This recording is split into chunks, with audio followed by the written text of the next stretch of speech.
बिस्मिल्लाहिर्रहमानिर्रहीम। अस्सलाम वालेकुम क्लास। हमारा आर्टिफिशियल इंटेलिजेंस का वीक 9 और इस वीक का जो हमारा लैब वर्क है उसमें हम देखेंगे रिकर्सिव फंक्शंस को। रिकर्सिव फंक्शंस क्या होते हैं और किस लिए यूज़ होते हैं। लास्ट वीक जो हम लोगों ने देखे थे यूज़र डिफाइंड फंक्शंस, उनमें से हम लोगों ने फैक्टोरियल का फंक्शन लिखा था, काउंटर ज़ीरो का फंक्शन लिखा था। किसी भी लिस्ट से हम नंबर ऑफ़ ज़ीरोज़ काउंट करते थे। तो चलें स्टार्ट करते हैं रिकर्सिव फंक्शंस को।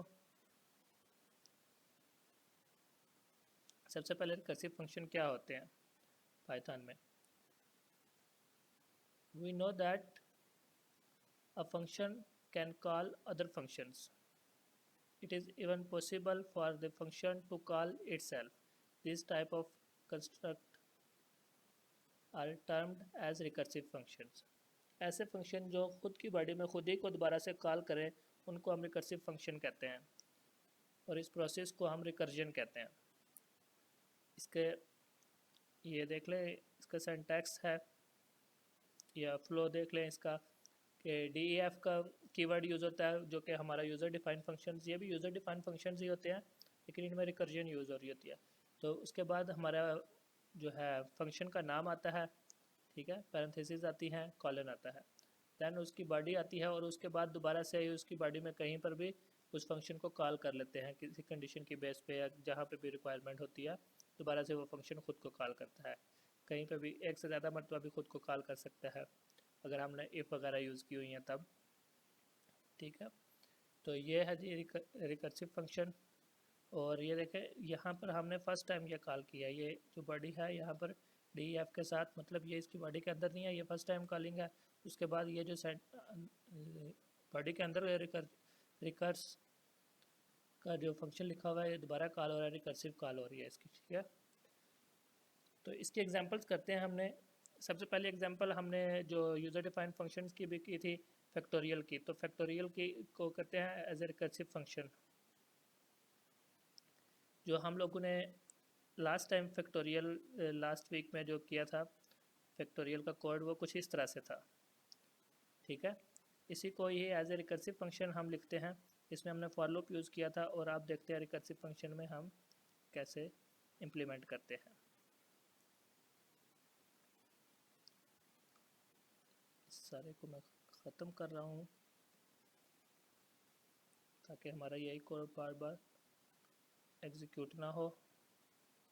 तो हम लिखते हैं जी फैक्टोरियल का function, keyword def DEF, then name FACT, इसके बाद पैरेंथेसिस और यहाँ पर नंबर ऑफ़ आर्गूमेंट जो भी हम लेते हैं n number of argument, colon, then आ जाते हैं इसकी बॉडी में इफ़ कंडीशनल अप्लाई करते हैं n greater than, if n less than 1 हो तो क्या हो जाए,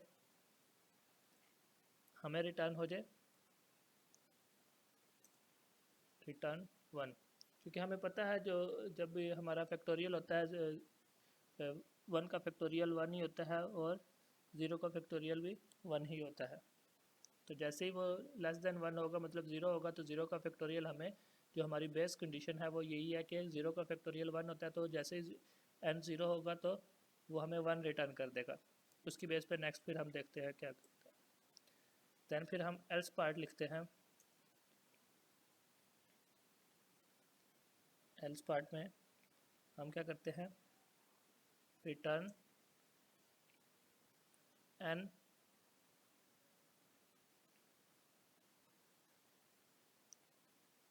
इंटू, दोबारा से हम फंक्शन को कॉल करते हैं और इस बार जो आर्गूमेंट में वैल्यू पास करेंगे वो n-1। इसको हम देखेंगे कैसे एग्जीक्यूट होता है।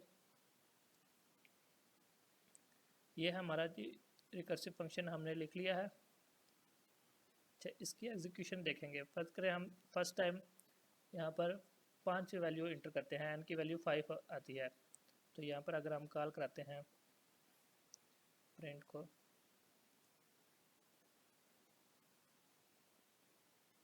फैक्ट और फैक्ट के अंदर 5 वैल्यू, 5 का फैक्टोरियल अगर हम प्रिंट कराना चाहते हैं तो हमने जब 5 इसको पास किया अपने फंक्शन को, तो इसने चेक किया इफ़ n जो है वो लेस देन 1 है, तो कंडीशन फॉल्स हुई, एल्स पार्ट में चला गया। एल्स पार्ट में क्या हुआ, रिटर्न करेगा n इंटू n को मल्टीप्लाई करेगा और फैक्ट -1। अब यहाँ पर ये वैल्यू रिटर्न नहीं करेगा बल्कि ये होल्ड कर लेगा, तो जो और कॉल करेगा दोबारा से, क्योंकि यहाँ पर फंक्शन कॉल हो रहा है, ये देखें यहाँ पर फंक्शन कॉल हो रहा है n-1, तो n की नेक्स्ट वैल्यू 4 जाएगी और फंक्शन दोबारा से कॉल हो जाएगा, फिर कंडीशन चेक करेगी। इस तरह ये सारी वैल्यूज़ को होल्ड करता जाएगा यहाँ पर जब तक कि हमारी वैल्यू लेस देन 1 नहीं हो जाती। जैसे ही वैल्यू लेस देन 1 होगी तो ये रिटर्न 1 करेगा, वो रिटर्न आएगा यहाँ पर और n से मल्टीप्लाई करेगा, जो n होल्ड किया होगा। 1 होल्ड किया होगा तो 1 से 1 को मल्टीप्लाई करेगा, फिर इसी तरह से सारे रिजल्ट को इकट्ठा करते हुए मल्टीप्लिकेशन परफॉर्म करते हुए यहाँ में at the end result provide करेगा। जब हम इसको एग्जीक्यूट करते हैं तो ये देखें हमारे पास 5 का फैक्टोरियल 120 आ गया। इसको कहते हैं रिकर्जन। इसी फंक्शन को हम एक और तरीके से भी लिख सकते हैं, रिकर्सिव फंक्शन को, उससे भी हम लिख के देखते हैं और फिर देखते हैं दोनों में क्या फ़र्क है। मैं लिखता हूँ def fact r, then argument में पास करते हैं हम नंबर और आंसर इज इक्वल टू 1। ठीक है, यहाँ पर अब हमने एक 2 आर्गूमेंट लिए हैं इस फंक्शन के अंदर, 2 आर्गूमेंट रखे हैं हम लोगों ने। यहाँ पर हम लोगों ने 2 आर्गूमेंट लिए हैं, इसको बाद में डिस्कस करते हैं कि सेकंड आर्गूमेंट किस लिए है।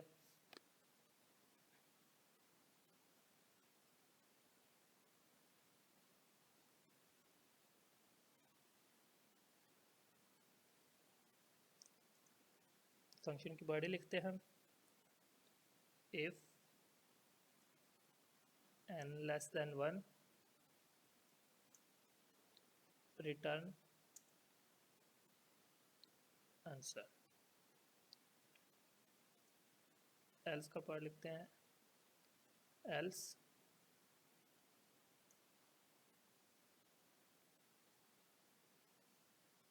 एल्स पार्ट में हम क्या करेंगे, वही स्टेटमेंट कॉल करेंगे दोबारा से जो हमने लास्ट फंक्शन में की थी, रिटर्न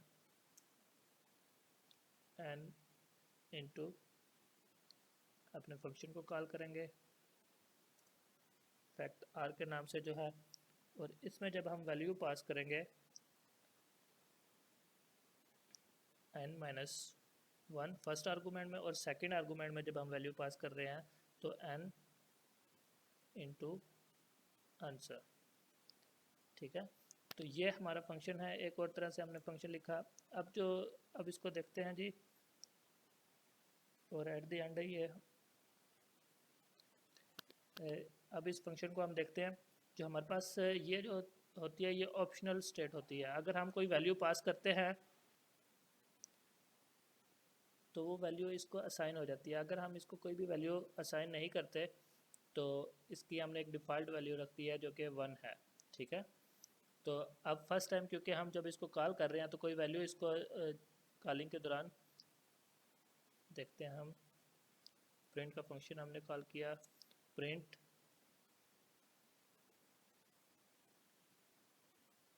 का फंक्शन हम लोग कॉल कर रहे हैं। प्रिंट के फंक्शन के अंदर जब हम इसको कॉल करेंगे तो सबसे पहले फंक्शन का नाम फैक्ट आर, और हम इसको आर्गूमेंट पास कर रहे हैं 4।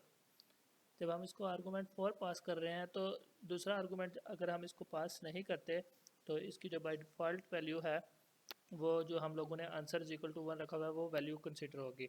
अगर हम आर्गूमेंट पास करते हैं, यहाँ पर कोई आंसर को वैल्यू असाइन करते हैं, तो फिर ये 1 वैल्यू कंसिडर नहीं होगी। फिर क्या होगा, हमारे पास जो हम वैल्यू पास कर रहे हैं वो वैल्यू कंसिडर होगी। तो हम जब इसको एग्जीक्यूट करते हैं देखते हैं तो हमारे पास ये जो हमारा है फैक्टोरियल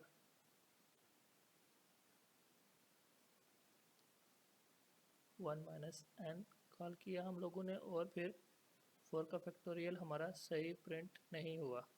तो देखते हैं हम इसमें हम लोगों ने क्या गलती की है। रिटर्न n इंटू सॉरी यहाँ पर हमें, क्योंकि ये जब हम n मल्टीप्लाई कर रहे हैं तो ये डबल हो रहा है, तो क्योंकि हम यहाँ पे n को पहले ही मल्टीप्लाई करके भेज रहे हैं वैल्यू, तो इसलिए हम वो n को यहाँ पर मल्टीप्लाई नहीं करेंगे। अब जब हम इसको कॉल करते हैं देखते हैं तो हमारा ये फंक्शन सही काम कर रहा है। ठीक है, ये किस तरह से काम कर रहा है। फर्स्ट टाइम n में वैल्यू 4 आई और आंसर को 1 असाइन हो गया, तो कंडीशन फॉल्स हुई। और एल्स के पार्ट में क्या हुआ, दोबारा से वही फंक्शन कॉल हुआ, n की वैल्यू 3 यहाँ पर पास हुई और आंसर मल्टीप्लाई बाय 4 यहाँ पर आंसर को वैल्यू असाइन होगी। ठीक है, देन फिर इसी तरह से नेक्स्ट टाइम यहाँ पर वैल्यू 2 पास हुई और 4 इंटू 3 12 वैल्यू असाइन होगी इस आंसर को। फिर यहाँ पर वैल्यू 2 पास हुई तो 2 के बाद ये फिर कंडीशन फॉल्स हुई और यहाँ पर वैल्यू 1 पास हुई और 12 इंटू 2 यहाँ पर होकर पास हो गया, इस आंसर को असाइन हो गया। तो आंसर में हमारे पास 24 आ गया। और अभी हमारा जो है 1 का फैक्टोरियल हम चेक कर रहे हैं, तो 1 का फैक्टोरियल भी ये कंडीशन फॉल्स हुई, तो यहाँ पर हमारे पास 0 पास होगा और वैल्यू 1 इंटू 24 होके इस आंसर को असाइन हो जाएगी। जब हम लोग उसके बाद जब 0 वैल्यू हो गया तो 0 होने के बाद ये कंडीशन ट्रू होगी और आंसर में हमारे पास जो भी वैल्यू है वो हमें रिटर्न कर देगा। तो ये इस तरह से काम करता है, ये वैल्यूज़ को होल्ड नहीं करता, साथ साथ मल्टीप्लाई करके वैल्यूज़ असाइन करता रहता है। ये इस क्लिप में हम लोगों ने फैक्टोरियल का फंक्शन देखा, दो तरह से देखा है। रिकर्सिव फंक्शन किस तरह से हम लिख सकते हैं, ऑप्शनल आर्गूमेंट जो हम लोग यूज़ करते हैं उसके ज़रिए भी और बगैर ऑप्शनल आर्गूमेंट के ज़रिए भी। नेक्स्ट क्लिप में इंशाल्लाह हम एक दो और एग्जांपल्स करेंगे रिकर्सिव फंक्शंस की।